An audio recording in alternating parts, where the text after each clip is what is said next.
আসসালামু আলাইকুম, সাথী লাইজু টিভি চ্যানেলে আপনাদের সবাইকে স্বাগতম। আশা করছি সকলে খুবই ভালো আছেন। আজ আপনাদের জন্য নিয়ে এসেছি মজারেলা চিজ রেসিপি। ঘরে থাকা মাত্র দুটি উপকরণ দিয়ে খুব সহজেই তৈরি করে ফেলতে পারবেন। এটা কিনতে গেলে অনেক দাম নেয় দোকানে।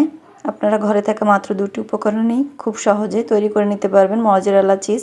যে কোনো নাস্তা আইটেমে কিংবা পিৎজা বানাতে আমাদের এই চিজটি লাগবে। এই জন্য খুব সহজে বানাতে পারবেন, ঘরে থাকা উপকরণ দিয়ে খুব সহজে 2 মিনিটে বানিয়ে নিতে পারবেন। আশা করছি আজকের রেসিপি ভালো লাগবে। তাহলে চলুন শুরু করি। এখানে আমি নিয়েছি গরুর 1 লিটার দুধ। এখানে আমাদের ফুল ক্রিম দুধটা নিতে হবে। প্যাকেটের দুধ নিলে আপনারা ফুল ক্রিম দেখে নেবেন।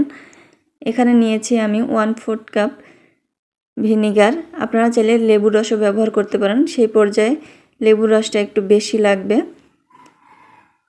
এবার আমরা এক সাইডে এটা রেখে দিচ্ছি। রেখে দিয়ে এবার চুলায় চলে যাব। দুধটা আমি জাল দিয়ে নেব।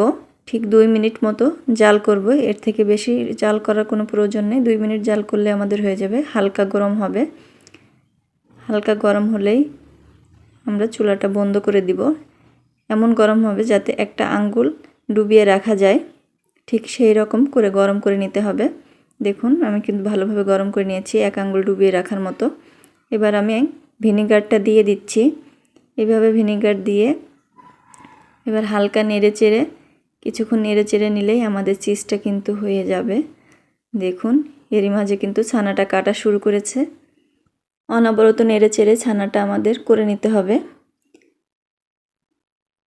এখন আমি নেড়েচেড়ে এক জায়গায় করে নিচ্ছি। এভাবে নাড়তে নাড়তে কিন্তু এক জায়গায় হয়ে আসবে। দেখুন এক জায়গায় হয়ে আসছে, একভাবে গুছিয়ে আসবে। এভাবে গুছিয়ে আসলে বুঝবেন যে আপনাদের চিজটা কিন্তু হয়ে এসেছে। এবার এই চিজটা আমি একটা ছ্যাঁকনা দিয়ে তুলে নিচ্ছি।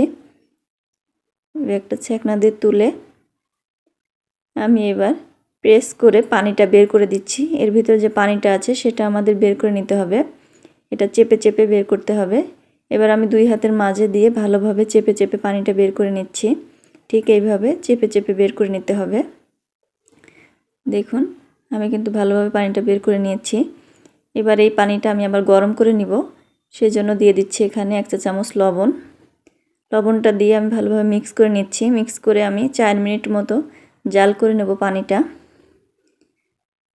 পানিটা জাল করে নিয়ে চুলাটা কিন্তু আমি বন্ধ করে দিয়েছি। এবার আবারও এই ছানাটা আমি ভিতর দিয়ে চিজটা 5 থেকে 6 সেকেন্ড মতো ডুবিয়ে রেখে আবারও হাত দিয়ে ভালো করে প্রেস করে পানিটা বের করে নিব। এইভাবে আমাদের করতে হবে 3 থেকে 4 বার। আবার আমি চিজটা 8 থেকে 10 সেকেন্ড মতো ভিজিয়ে রেখে দিচ্ছি। রেখে উল্টিয়ে পাল্টিয়ে আবারও আমি 2 হাতের মাঝে দিয়ে আবারও চেপে চেপে ভালোভাবে পানিটা বের করে নিব। এইভাবে আমরা যতবার করব চিজটা কিন্তু সুন্দরভাবে প্রসেস হয়ে যাবে। ঠিক এইভাবে আমাদের চেপে চেপে কিন্তু পানিটা বের করে দিতে হবে। এখন আমি আবারও ভালোভাবে বের করে নিয়েছি। আবারও আমি পানিতে দিয়ে দিব। দিয়ে আবারও 5 থেকে 6 সেকেন্ড মতো আমি এটা একটু ডুবিয়ে নিচ্ছি। উল্টিয়ে পাল্টিয়ে নিয়ে আবারও আমি এটা ভালোভাবে প্রেস করে নিব।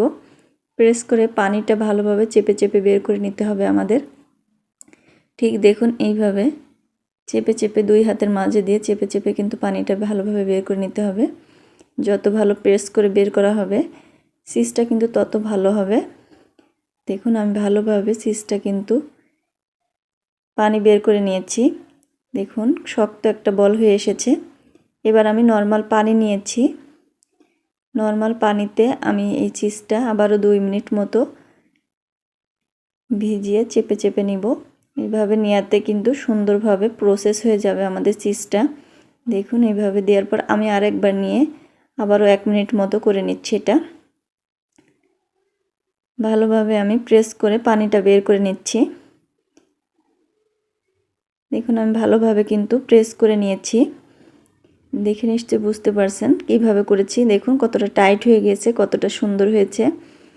এবার আমি এখানে একটা পলিথিন নিয়েছি, পলি ব্যাগ নিয়েছি। ব্যাগের ভিতর দিয়ে আমি চেপে চেপে এটা কিন্তু ভালোভাবে টাইট করে বেঁধে দিব, যাতে কোনো প্রকার বাতাস এই চিজের ভিতরে ঢুকতে না পারে। এমনভাবে এটে আমাদের বাঁধতে হবে। দেখুন ঠিক এইভাবে ঘুরিয়ে ঘুরিয়ে পেঁচিয়ে খুব টাইট করে এটা কিন্তু মুখ বন্ধ করে দিতে হবে। দেখুন আমি ভালোভাবে মুখটা পেঁচিয়ে দিয়েছি। এবার এটা আমি 3 থেকে 4 ঘন্টা নরমাল ফ্রিজে রেখে দিব। আপনারা চাইলে ওভারনাইটও রেখে দিতে পারেন। এইভাবে আমি ফ্রিজে রেখে দিচ্ছি। 3 ঘন্টা পর আমি কিন্তু ফিরে এসেছি। এবার চিজটা আমি বের করে নিয়ে এসেছি, দেখুন কতটা সুন্দর হয়েছে। এবার আমি একটা গ্রেটার দিয়ে আপনাদের গ্রেট করে দেখাচ্ছি। দেখুন এটা গ্রেট করলে কত সুন্দরভাবে গ্রেট হচ্ছে, খুবই নাইস হয়েছে। এটা দেখে নিশ্চয়ই বুঝতে পারছেন, খুবই সুন্দর দেখাচ্ছে। এবার আমি পিস পিস করে আপনাদের স্লাইস করে কেটে দেখাচ্ছি। দেখুন কি সুন্দরভাবে স্লাইস করা যাচ্ছে। এভাবে স্লাইস করে আমি সবগুলা কেটে নিচ্ছি। একটা আপনাদের আমি কাছ থেকে দেখিয়ে দিচ্ছি, দেখুন কি সুন্দর হয়েছে। এটা আমি আপনাদের এবার চুলায় বেক করে দেখাবো। দেখুন কত সুন্দরভাবে এটা কিন্তু বেক হয়ে যাবে। তাহলে চলুন চুলায় চলে যাই। একটা প্যান দিয়েছি, এবার আমি চিজটা দিয়ে দিচ্ছি। চিজটা দিয়ে আমি আবার উল্টিয়ে নিচ্ছি। উল্টিয়ে ভালোভাবে গরম করে নিচ্ছি 2 মিনিট মতো।